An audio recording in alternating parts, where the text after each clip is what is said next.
Alors en fait c'est une barrière métallique, l'une des barrières métalliques qui se trouve derrière moi, qui a été percutée par le jeune homme à moto. Alors en ce qui concerne les témoins, il est difficile d'avoir une seule et même version dans les moindres détails de la part de ces témoins. Ce qui est sûr, c'est que tous ceux que nous avons pu interroger et qui affirment avoir assisté à cette course-poursuite et à l'accident mettent en cause la police. L'un des témoins affirme qu'il y a eu un tir de flashball depuis le véhicule de police, et puis 4 autres témoins affirment qu'il y avait donc bien 2 voitures de police qui poursuivaient le jeune homme et que l'une d'entre elles a percuté la moto, provoquant l'accident, puis le décès du jeune homme. Je vous propose d'écouter le témoignage d'un jeune garçon ainsi que d'un adolescent.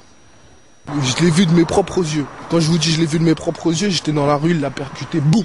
Comme je vous dis, ils l'ont braqué au flashball. Il s'est pas arrêté, ils l'ont percuté. Il est rentré la tête la première dans la barrière. La police, ils sont venus, ils l'ont coursé. Et lui, il est passé à fond. Et une voiture là qui est venue derrière, une Mégane. Elle a foncé sur la roue et il est rentré dans le grillage. Bon, après il est tombé par terre, après ils ont dit ouais c'est pas nous, on l'a pas touché et tout, ils ont fait les gens crarer les innocents et tout. Donc ils ont touché la moto. Ouais, ils ont touché la moto. Après ils sont partis, ils ont appelé du renfort, je sais pas pourquoi. Il avait un casque le jeune homme? Ouais, il avait un casque. Clément, comment la police explique-t-elle cette divergence entre sa version et celle de certains habitants?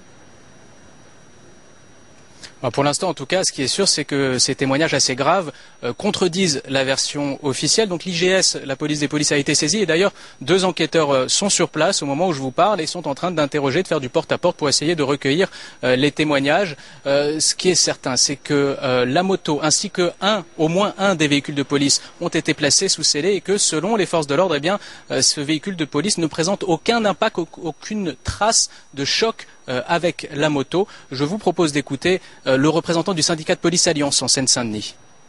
Bien souvent dans ce type d'affaires, il y a les faits et ce que disent les gens ou ce que pensent les gens ou ce que aimeraient voir les gens. Donc moi je peux vous dire qu'actuellement, au niveau des constatations, les 2 véhicules ont été placés sous scellé à l'IGS et des témoins ont bien persisté, y compris des jeunes hier soir ou même cette nuit, disent non, il n'y a pas eu de contact entre la moto et le véhicule de police. Vous savez, c'est une moto très très rapide, très très nerveuse et nos véhicules diesel ont bien du mal à accrocher. Et puis c'est pas du tout dans la but de mes collègues de percuter. Ils savent très bien les conséquences que ça peut avoir.